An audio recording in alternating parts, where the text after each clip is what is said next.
Thank you for joining us for this second panel in a very different subject than the first one we just had. And this time I'm going to be moderating, so I'm not going to introduce myself, but I'm Laurent Moisy. I'm the co-publisher of Whitewall magazine, and we are organizing this series of talks with Lexus at Design Miami for the fourth year in a row. So today we have actually an interesting and challenging panel and discussion because it's a very broad subject, but we'll try to make it very sharp. The question that we thought of asking this fine gentleman that I will introduce in a second is designing the city of our future and what it means. So to answer this question, we have on my left Eduardo Castillo, who's a producer and co-founder of Habitas, an hospitality group based in Mexico. Then we have Christian Wasserman, an architect and designer based, I think, everywhere, but mostly in Europe. And then we have Thomas Rom, who's an art advisor and philanthropist.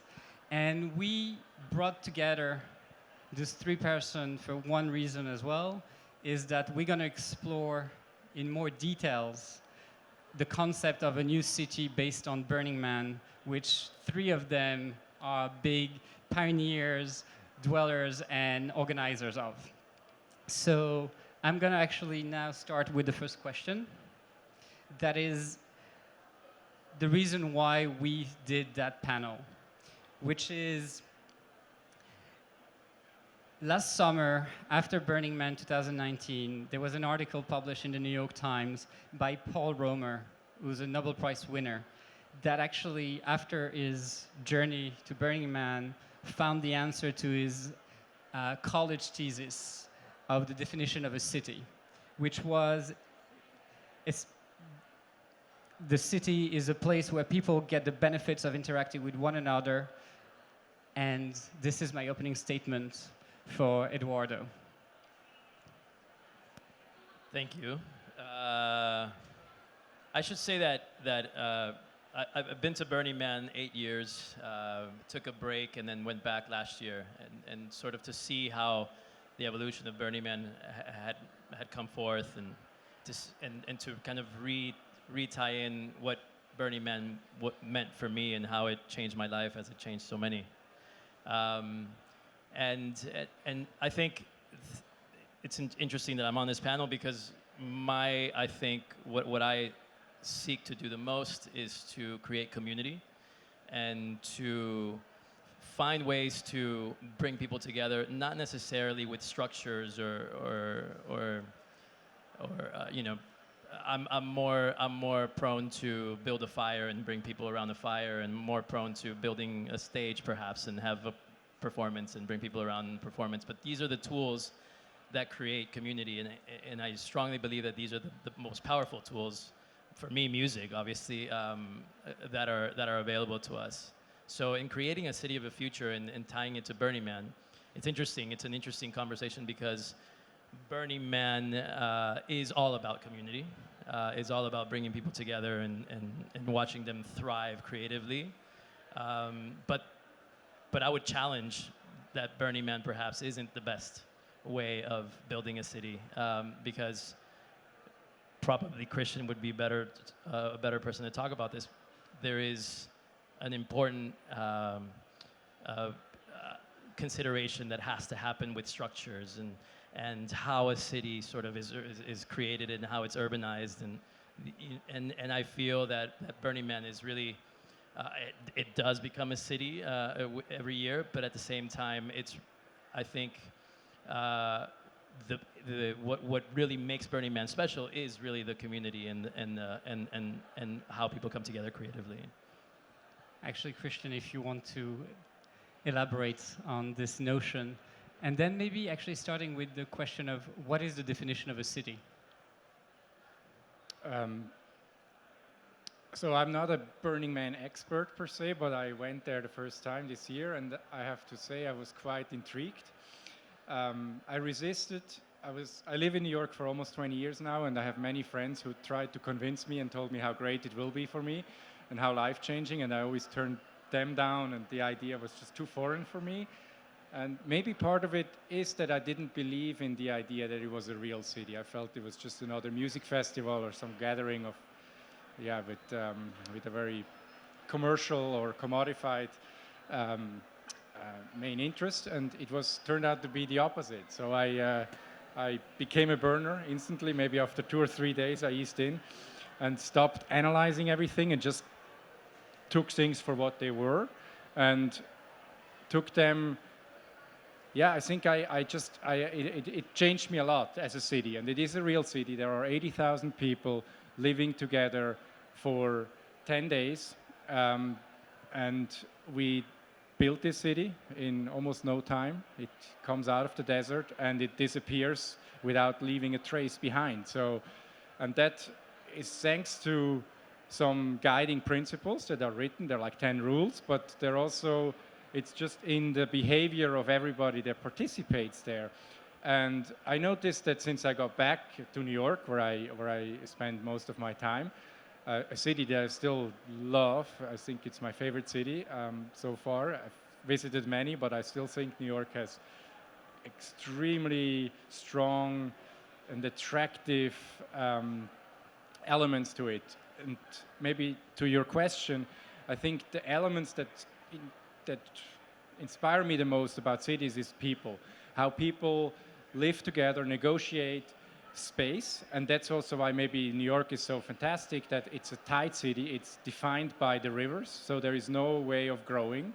The only way is we can go up, and then that's another question if we should go that high, because the higher the buildings go, especially on one particular street right now, the less they create more shadow in Central Park and so on. So there is constant conflict and debate what a city is, and I think we're currently living in a time where people from all ranks are finally participating in the discussion what a city is. I think during the administration of Bloomberg, it was a very developer-friendly city, but it was also a time where people were less critical. And then through several, I would say, bad examples, especially maybe the one on the upper part of the High Line, where the developers took over, I think a lot of people stood up, and especially in architecture circles, and said, well, wait a minute, we cannot just let commerce decide what a city defines. We have to actually all participate in this. And I think as the city is such a big subject, I have never designed the whole city. I think the layout of Burning Man is actually quite an ideal plan. It's a circular grid where you always can decide if it's better to walk along the, tangential, or go across, work radial to take a shortcut, but it's a very challenging thing to be in a circular grid. But what I like about New York is that even tiny little interventions, a little storefront, a gallery, even an interior, for me, I do it always with the idea that I think about the whole city and the life in this city. So a door handle to a building, for me, is in some sense city planning. Actually, to that extent, I think Thomas is the longest standing burner in this group, probably. And you, oh, Eduardo. Eduardo comes first. This will be my 8th year. Okay, so sorry. And you've been designing one camp this year in particular. And I think that to that extent, you can actually share with the audience what it takes and how the vision you had and what it takes to build it. Yeah, it's a big one, right? Because as a camp founder, you have to think of what the values, the ethic, the morals that bring you there, that draw you there. What is the experience that you're getting out of it, and how you expand that into an experience for all your campers and guests and people stopping by, people staying, and making sure that you're aligned. And I guess that takes me a little bit back to what my co-speakers were talking about, which is, first of all, Burning Man is a full city, right? We get an image of what Burning Man is in social media, and it oftentimes has to do with amazing outfits and great parties and maybe great sound and infrastructure and so on. But what I try and tell people before they go, and Christian and I had this conversation before he went the first year, is everything in Burning Man is a side, everything you hear about in Burning Man is a side product of living in a utopian existence for a week. The city was built over the idea of what a human gathering could be and how it could inspire 80,000 people to bring change into their lives. So that means that no money exchanges hands. We all ride on bikes. Everybody rides slowly. There's no garbage anywhere. There's no litter anywhere. There are no garbage bins. There's not even a cigarette butt anywhere in a 7-mile radius city. This is one of the largest cities in Nevada for a week. It has all the officials, hospitals, police, everything you can imagine, all the services of a city. I mean, in it, you have almost 80,000 people living in a love thy neighbor mentality for a week where everybody embraces and gathers and connects, loves and shares, opens their doors. In my camp, you know, we're budgeted for about 5 to 6 times more the people per meal. So everybody can come with friends, people who wander around and stop by camp can walk in and so on.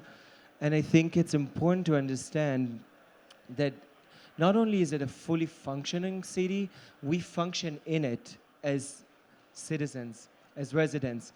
And so when I started the camp, I was trying to think of what is important to me, and being somewhat little bit vain, it started with design because I wanted to be inspired visually, and I thought it was important to gather around the idea of design. And it's kind of, I guess, very relevant because we're in Design Miami, that you know how we have this saying, by design, when everybody says, oh, this wasn't by accident, it's by design, right? So I was trying to break that down to what does it mean to the camp, and I was very lucky because I had Christian designing the camp, so it made it very easy to come up with crazy ideas because there was somebody who can make them happen. And we were trying to think, how do people interact? How do we want them to interact? Where do we want to draw them? Where do we want them to go? And how can the design dictate the human interactions? How do you make sure that not only people in camp meet one another fully, because it's a big camp, and you know, when you have a camp with 100 people, they don't necessarily all meet one another, and we wanted to make sure that they do. And on top of that, how do we draw in people from the street so we're not secluded and they feel welcomed and open and the design feels inviting? So those were the main pillars that we build upon. And then how do you create a community that is active? How do you make people want to go to their shifts? Because our camp is shift operated. Every camper, no matter who they are, what walk of life, they all get involved. They all wash dishes. They all mend the fire. They all cook in the kitchen. So we had to design spaces, or Christian had to design spaces that would make people want to wash dishes for a few hours. And we thought of every element of the camp. The camp was produced in 10 countries around the world. Everything was working with everything. The tents were designed in Israel, then produced in South Africa. Then the patterns that was on the tents was cut in metal in Turkey. And then in Japan, we had incense burners that, you know, and so on and so forth. It was very elaborate. And I think when you set in it, it encapsulated that sort of energy, you know? And I will say one last thing. You asked before what makes a city, and I don't know to answer that. I'm sure there's some sort of technical explanation. Over a certain amount of people living under a certain square footage, it's a city. But Christian was touching upon it before. I think what's more interesting is, why do we want to live in a city? And how do we end up living in a city? And I think that's the seed of what makes Burning Man, is that we, as humans, want to gather together in a tribal way, and we want to communicate, and we want to connect, and we want to build together. We want a shared human experience. And the bigger that shared human experience is, if things work right, that means you can build greater things, and you can achieve greater things, and you can evolve quicker as a tribe. Thank you. I think that, Eduardo, as you mentioned that you took a break from going to Burning Man, you saw the evolution in between the first times you went and now the last iteration. And it seems you had some limitation to what you express about this vision of perfect city and living harmoniously together from your experience. Yes. What I experienced was, everything that Tommy has mentioned, and that's sort of been, that was always my experience at Burning Man.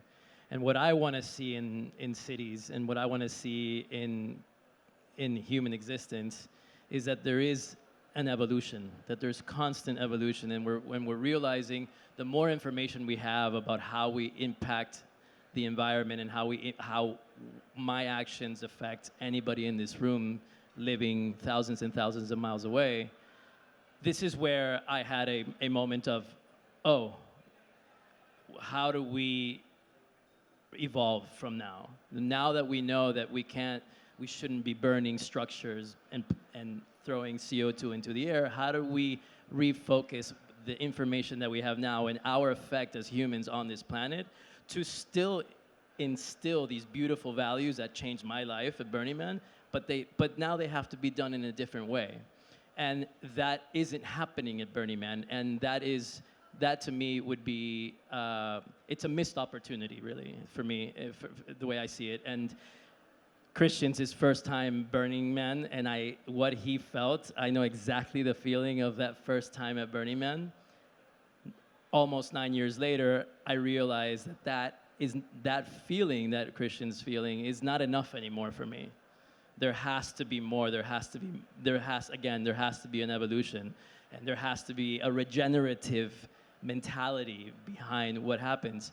There is almost 80,000 people gathering in the middle of a desert where humans should not exist. We shouldn't be there. We shouldn't shop for 10 days to survive and fill Walmarts and fill stores with consumption.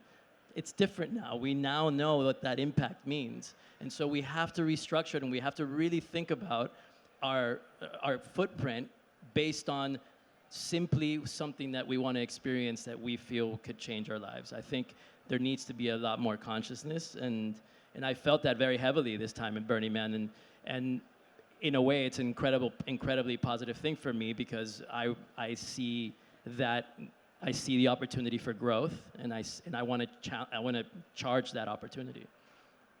It's actually a very interesting element of the limitation of what it was and what it could be. But I think it's interesting to know that now there is a movement in some cities where people actually are moving out of the city, and Burning Man is the exact opposite, where you build a city in a place where, as you mentioned, there's not supposed to be any human presence. And how do you see the combination and the merging of the two elements, where you need to be able to build maybe smaller cities in remote locations that actually are built upon principles of sustainability and the footprint of human beings, but how do you see that as the new challenge for city building in ways? I pinch myself every day. I live in Tulum, Mexico, and it is paradise. But it's a paradise that's seeing a lot of, it's being attacked by greed, by not thinking really of our impact. And I'm very excited with some, we have someone else here from Tulum who's a dear friend who also owns a hotel there. And we've come together now. We've realized that Tulum has, Tulum is this place where people leave a city to come to Tulum, but then that Tulum becomes very, very popular. And then it starts growing into a city, but it's a city that's out of control because it's moving very quickly. There's no legislation. It's in Mexico. You can do whatever you want. There's a beautiful community, very, very inspired by Burning Man, and by Burning Man's principles, even if somebody hadn't been there, that want to protect Tulum. And that's when you start thinking of really how in 2019, business as usual is not the way to go. It's not possible.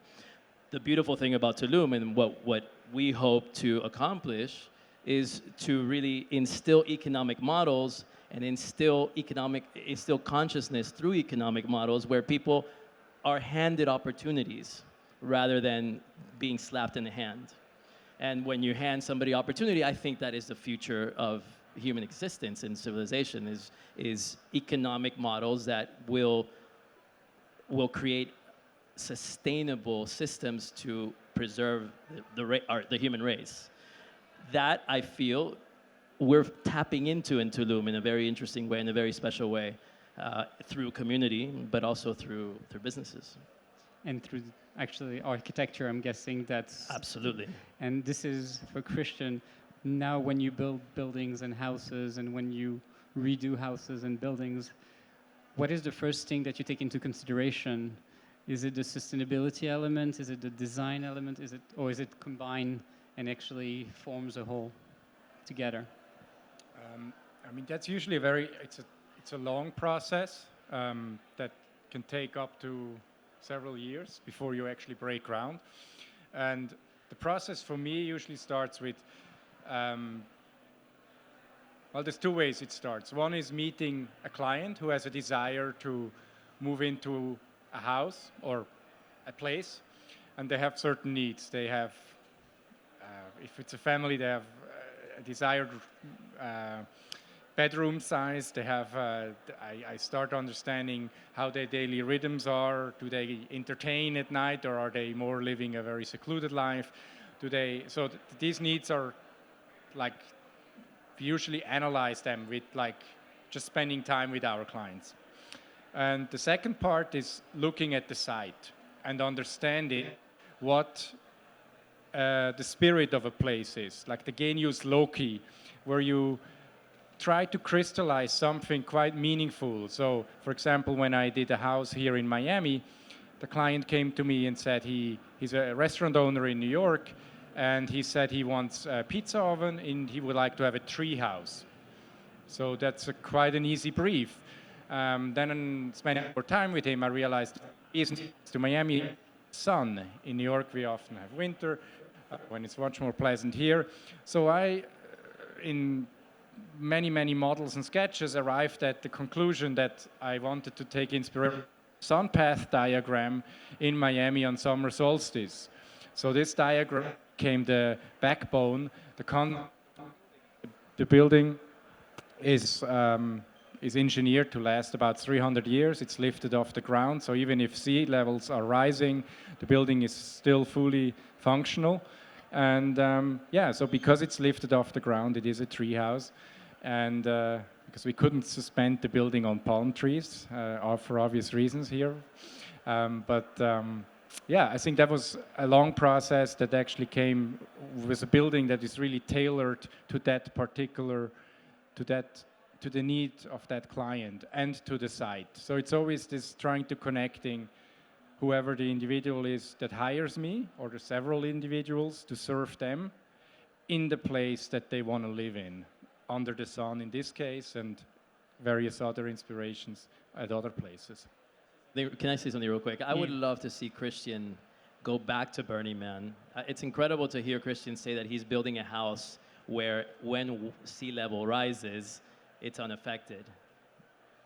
Burning Man needs people like Christian to go back and not really get lost in the community aspect of it, because you can get lost of it. But what I would love to see, the evolution of Burning Man, just like any city, is to have people like Christian think about these things in a sustainable way, where they go back and they actually contribute to the evolution of something like Burning Man. To be fair, they do. So, I mean, not to be They the do, advocate for the organization, but there's a cultural committee that's trying to think of how to steer the future in the right direction. It's just a slow process for all the obvious reasons. And they're trying to understand what the impact of Burning Man means and how can we cut it down.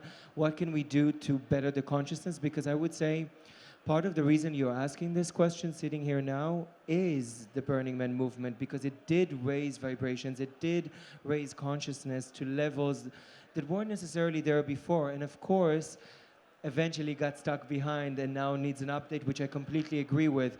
But the cultural committee is looking at things like how do we turn it all solar, and how do we control how much goes in and how much people can buy and what they need to do. And this year we've seen insane cuts to camps that did a plug-and-play kind of service and trying to cut down on that, and energetically but also technically. And moreover, of course, there's Fly Ranch, which is a land that they bought just off of where Burning Man is held and where they're looking to build the city of the future. That will be not only a completely sustainable city, but is meant to offset the carbon footprint of Burning Man itself. And it's a beautiful vision that they have. They do it very slowly. They just opened for the first time an open call to architects to think of what this can be. and they're more in a brainstorm stage than they are in a planning stage, just opening it up to the floor to people. What can we do and where can it go? But I agree with you, it could be moving faster.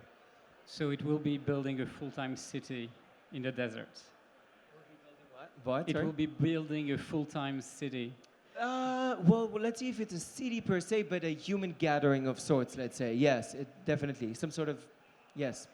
Because for the time being, it actually takes 10 days to build the entire Black Rock city. More or less. More like 3 months for certain people, and then for Okay. some people 10 years. It depends on the structure. Some people are there 3 months before. Some people arrive 2 weeks, a week, and so on. It just depends on what you need to create. But I have to tell you, they have very clear regulation, not only as to what you can build and how, but also for how many people are in it. As an example, as a camp founder, the number of people building our camp has to be the same number of people breaking it down, or you get citation. So the idea of a community handling it start to finish is very important. If you're broken down by the end of a week of partying hard and being in the sun and so on, and you don't feel like breaking down your camp because you're done, you're going to create a problem. So everybody comes in, start to finish, for the full process.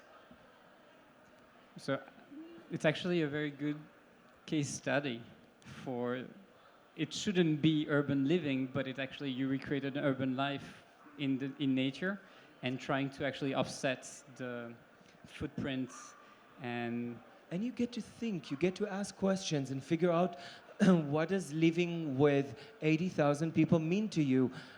Are these people strangers to you? Are they your family? Are they friends? When there's no boundaries, where do you draw the boundaries? How is your interaction going to be? And what services are you going to give to push this forward and develop it, you know? And very few times do we get to live in such a modern society that gets to pick its rules from scratch. You know, I grew up in Israel. It's a very young country. You look at Singapore, very young place. You look at Dubai, we had this conversation, very young city that was built after modernity. There is quite a few different rules of the land that you can sort of pinpoint in these places that you can't necessarily see in other places, because you had a chance to ask questions that couldn't have been asked when Miami was built, for example. But then look at what cultural consumption has done to Miami. Look at what Art Basel Miami has done to Miami. Look at the museums that have opened here and the economy that is thriving and the real estate. So, you know, this city decided to invest in cultural evolution, consumption, and look at what it did to it. And that was a very conscious decision.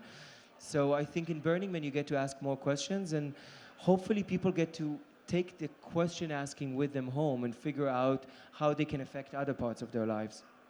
do you think there is tangible elements that could be applied for future urban planning as an architect, as a developer, as a camp builder? 100%. And I'll answer it for all of us. Of course there is. What do you mean? Of course, you can take so much from it. I mean, so we happen to all be somewhat connected in different ways and found ourselves randomly at this panel. We have mutual friends and many things. And one of the ways that we're connected is Christian is actually designing my future home. And when the reason Christian ended up in Burning Man was because I forced him, and I said he will be fired from the project if he doesn't go. And the reason for that was I felt that he can't understand me, my world, and my needs, as he described before, if he doesn't understand Burning Man, because it's a big part of my existence and life.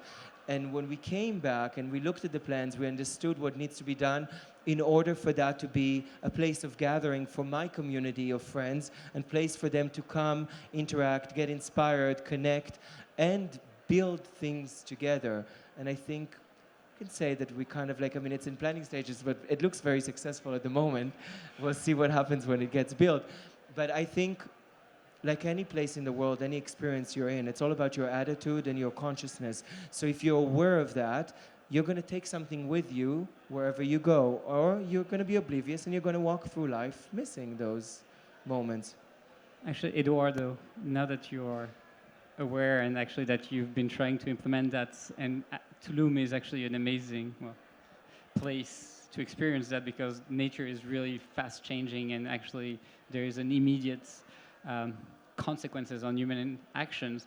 How do you plan now for the future of the city and with like-minded people trying to plan Tulum 2.0, if I can say that? Super steep hill. We are. There weren't questions asked, like Tommy said. Like no one really asked questions. People just moved to Tulum. Made things happen, and it just became crazy and super saturated. And at times, we have about 2 weeks of the year in Tulum where the city feels very, very, very strained and collapsed. It's around the New Year's Eve time because it's a beautiful place to go and to celebrate, and it has spread, and this is what everyone knows it to be. The goal in Tulum is to take 1,000 steps back and think about waste management, and think about security, think about urban movement, think about mobility is a huge thing, because there's one small road that borders the ocean, and that has turned into, the I-95 in January. And it's not possible. So we're really going back and really taking a lot of steps back and sitting with government officials and sitting with really, more importantly, business owners to realize that the impact that we have is not long-term, and it's really short-term thinking, and it needs to now turn into long-term thinking because we look at a beautiful ocean every day, and that beautiful ocean is the reason why people are there in the jungle. And so the goal now is to really work retroactively, to really implement all these systems and that a city would have if it were in a first world country, where you have urban planning. That doesn't exist there. Mexico City is a perfect example of that, and Mexico City is also working retroactively and really cleaning up their mess in a beautiful way. It's happening, but it's a challenge because we are working backwards. But we're getting there. I mean, there's a lot of really, really powerful movements. Just on the waste management side, there's a lot of really incredible initiatives to fix the problem. There's a really, really powerful initiative on power and how power is brought to Tulum and how it's consumed, biomass, solar, wind. And I really believe that if we get all this right, I think Tulum can be a sample city for the world and have some ripple effects. And how long do you think the urban planning backward needs to happen? It's an emergency. It has to happen immediately. How long it's going to take really depends on how business owners come together and the community comes together and makes it happen. Government, not so much. I think government, we've learned that government, you have to hand things in a silver platter for them, and then they just sign and say, I did it. And we're happy to do that, but we're in those very serious planning stages now to make sure that they get taken care of. Thank you. I think that actually we'll go to my last question that then we'll be opening to the floor. But what will the city of tomorrow looks like? For me, I'm on the physical aspect of it. That's Christian's department. For me, I want to see a city that pays attention to elders and pays attention to tradition, pays attention to community, pays attention to ritual and ceremony, not in a spiritual way, but in a philosophical way, where people are paying it. I'm sort of obsessed now with this idea of the overview effect. I don't know if you're familiar with the overview effect. The overview effect is the moment where an astronaut flies into space, looks out the window for the first time and sees Earth. And it's been proven by psychologists, and there's a lot of studies on this, where that moment, that very cathartic moment when you're looking at Earth from space and understanding that everything is connected, that if you put your finger out in front of you, you can cover the Earth with one finger and realize that how much of an impact humans have on our planet. I want to see cities that live with the overview effect as their consciousness, and that everything they do and everything they work towards is to create that overview effect here on Earth, not have to fly to space to look back on the planet. And everything that I do and everything that we do with my business partner, with our company, Habitas, is to create empathy and to create that overview effect. Very, very, very visceral and very tangible effect. So that everybody who steps into our hotels, who is part of an experience that we create, leaves the room or leaves the hotel feeling like they need to go back and make a difference because they've just have been faced with immense empathy, and it's a super powerful and impactful. Same question for you, Christian. It's a hard act to follow, Yes. but it's interesting that you're bringing up the overview effect, which is also, since I heard that term and learned about it, it was, I think, an astronaut who talked about it when I learned it. And astronauts, most of them are scientists, they're like quite rational people. They are not per se philosophical. But how this one astronaut came back and described how it did change his perception of Earth. You described it perfect. And I think what a similar thing that happened to me without flying to outer space was when I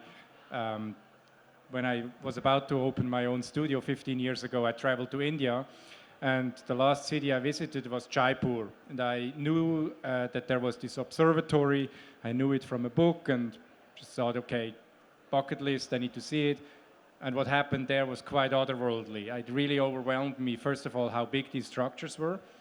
I don't know who has been there, but I recommend it to anybody, not just to architects. It was a place that I felt very much connected with the cosmos. It's this like, for example, the largest sundial with 27-meter diameter, where on a clear day you can measure time with the precision of 2 seconds. And that sundial was completed in 1725, so almost 300 years ago. No, almost 400 years ago. And it really changed something in me. I realized that whatever I do from now on, I want to make it in relationship to the cosmos. So whatever we design in my studio, our aim is always to connect individuals to one another, so get social spaces to themselves and to the cosmos. So this connection is very important in my work, and I think that connects very much to the idea of Burning Man as well.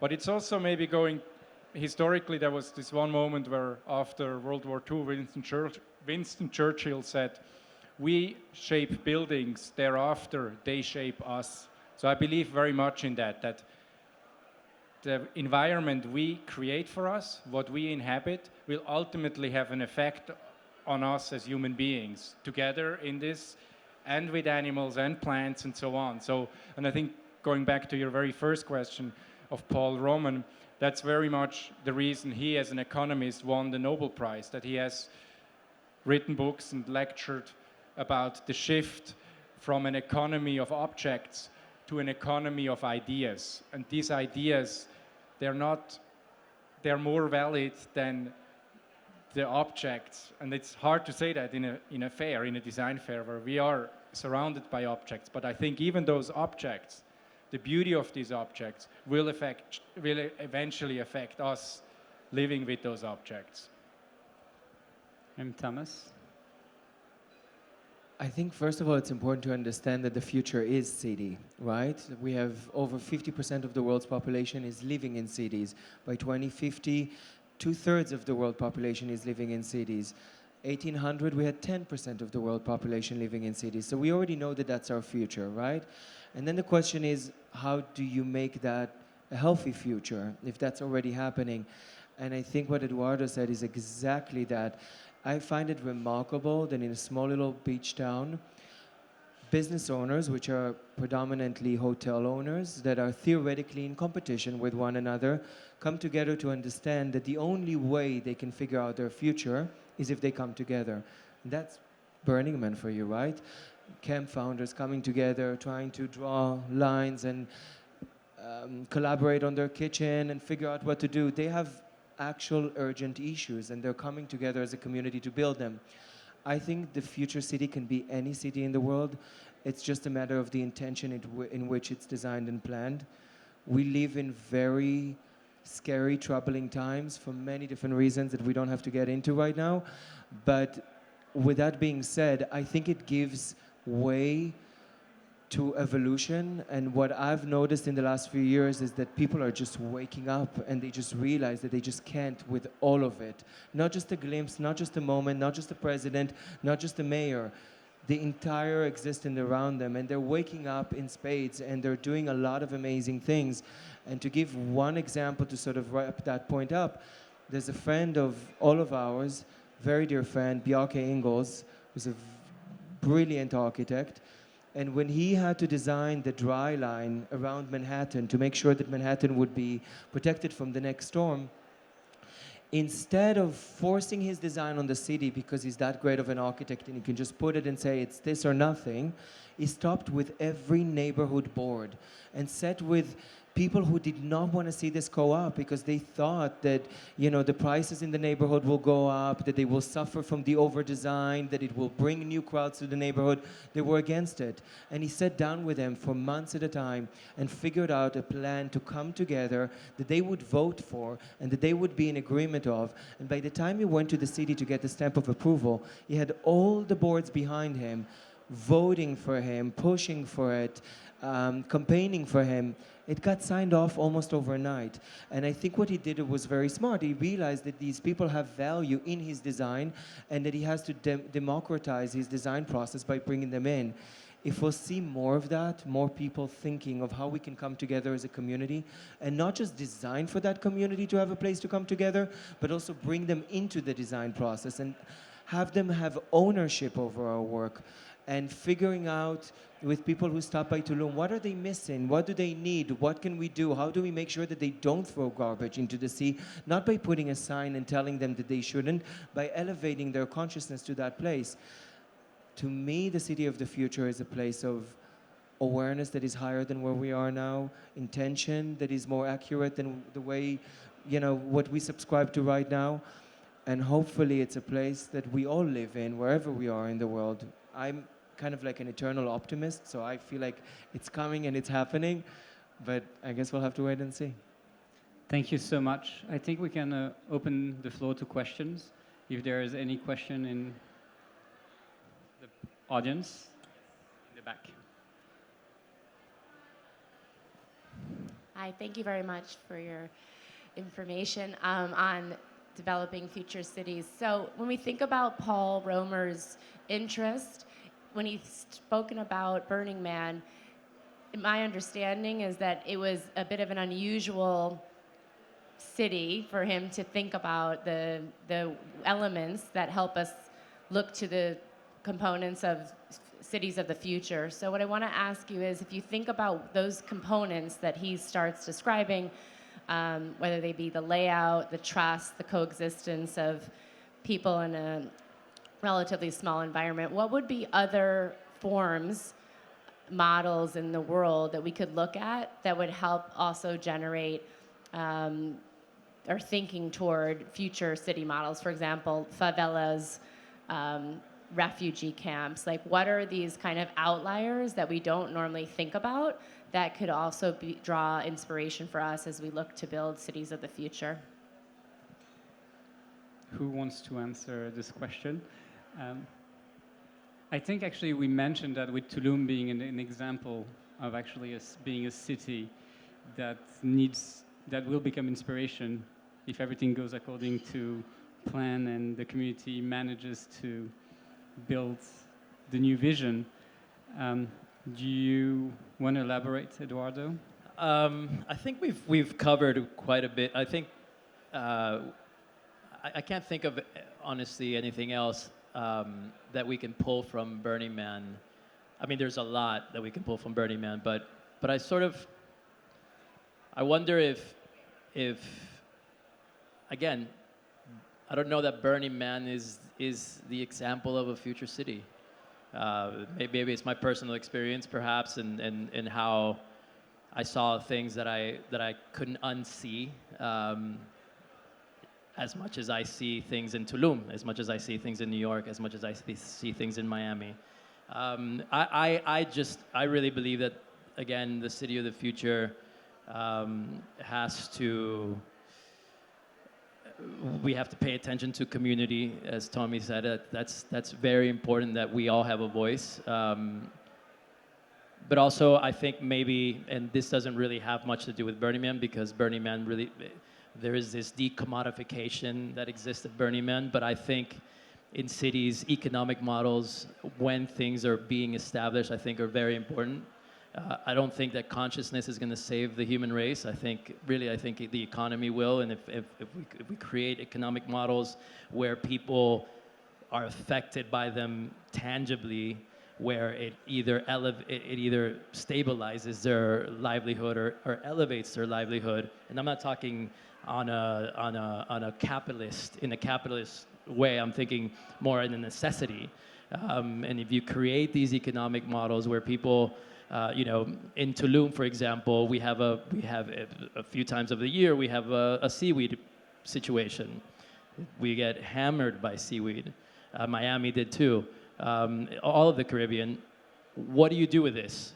What we want to do is create economic models to extract, to turn into biomass, to turn into power, and find ways to make that happen, and give, and as Tommy said, empower the community and empower citizens to go about doing this. Yeah, I mean, it's not necessarily related to Burning Man, but I do really believe that economic models are a really important part of that's something to really consider as cities are built.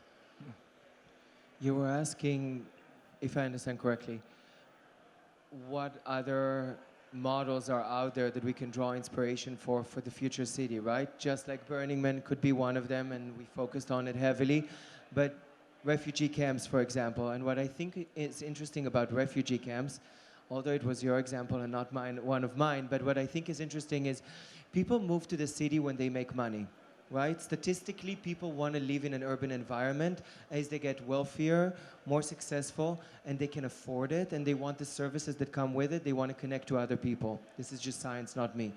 So in refugee camps, it's the exact opposite. They're fleeing for somewhere. They have to run somewhere. They have to have shelter. They have to get there because their life is at risk.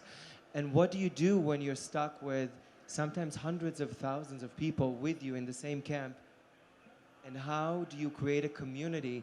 What I find really riveting about refugee camps is, A, it's out of necessity, and B, what happens when you just don't have choice and you have to get along with all of your community?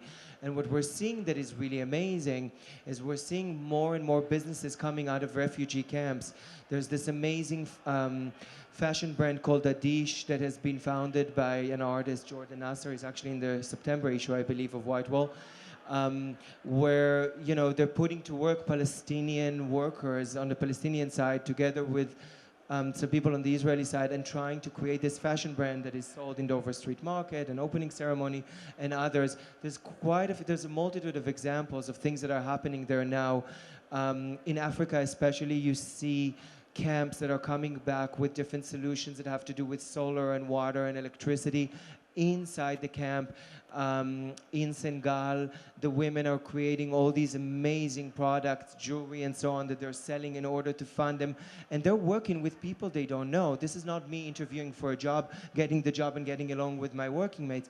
This is me surviving, and they're doing it with great stride and great grace. So for me, refugee camps are definitely a place to learn about the future. Thank you. I really appreciate your answer. Let me answer something that real quick, which we experienced. We did this beautiful project called Habitats Rise, where we went to Uganda, to the biggest refugee camp on the planet, 700,000 people plus, and we have a friend there who invited us to explore the possibilities there, because he said, we don't want hand-downs, we don't want NGOs that just give, and they don't empower. And going back to that, we went in and he said, you guys are really great at community. Let's figure out a way to create a community. And what we did was we thought, what's our biggest tool that we use to create community? And it's music. And how do we do that? By creating a space for music and the social architecture for this experience. And we went and we did a survey of art and found some architects and some skilled labor that were in what we had contact with in the refugee camp. And we put together a program to build an amphitheater. and this amphitheater was built, and this amphitheater has changed the existence of thousands of people simply by having a place to gather and to share ideas. Amazing, first of all. Actually, we're ending with the beginning of civilization, where in Greece they started actually the amphitheater for the life of the city. So it's a very apropos way of closing this debate. If there's any more questions, if not, I think thank you everyone. Thank you, Eduardo. Thank you, Pleasure. Christian. Thank you, Thomas. Thank you.